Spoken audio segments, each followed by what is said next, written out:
I've mentioned I've been doing a couple of talks lately on sort of what's really changed since Me Too, and drawing on that for a couple of the videos. One of the things I've been doing is compiling a list of the state law requirements that are increasingly coming into play in the harassment field. So I want to just review the main areas of those, because even if it's not in a state in which you do business, you ought to have a sense of the kinds of things that are going on out there, because more of these will certainly be happening. I've got about a dozen states where laws have been passed addressing harassment issues in some fashion. That includes some really big states like New York and California and Illinois. Those all tend to be states too that tend to be on the front of pro-employee initiatives. New Jersey's on here as well. That's another one where you tend to see it, the state of Washington. So here's what I've got as the sort of 5 main areas. And not every statute has all of them. Certainly there are others, but I think these are the main areas that you see in different places. Number 1, training requirements that you have to do. Training with a certain regularity or meeting certain standards. California had this before Me Too, and this has increased the requirement, but most of these come after. Number 2, requiring a policy of some sort. And you're going to get model policies somewhere for companies that do business in multiple places.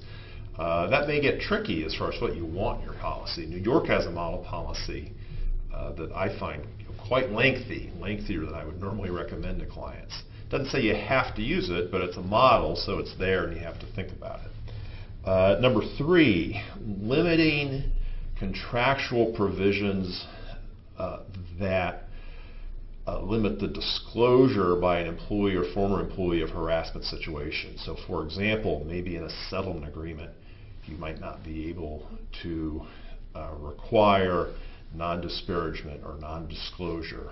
This is an area that's gained a lot of attention.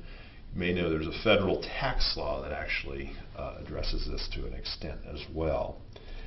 Number 4, limiting or prohibiting the arbitration of harassment-related claims. I think we've talked about arbitration before. It's viewed as pro-employee and/or a way for employers to pass along bad actors. I don't necessarily agree that it's pro-employee, but that's an area that's getting a lot of attention as well. And last, and this is really interesting, if you watch these videos, you know that the standard for harassment, hostile environment harassment, is that it has to be severe and pervasive in order to be unlawful in most jurisdictions and under U.S. Supreme Court law, which we've talked about. Delaware and New York have actually changed that standard. It's viewed as being too high and allowing conduct that is unacceptable. So those are the 5 areas: training, policy requirements, limitations on an employee's or former employee's ability to disclose certain things about harassment, limiting arbitration, if not prohibiting it, and changing the severe and pervasive standard. As I say, there are other things out there. You need to be aware of these, especially if your company does business in any of the states where laws are happening. But there will be, as I say, there will be more of these coming.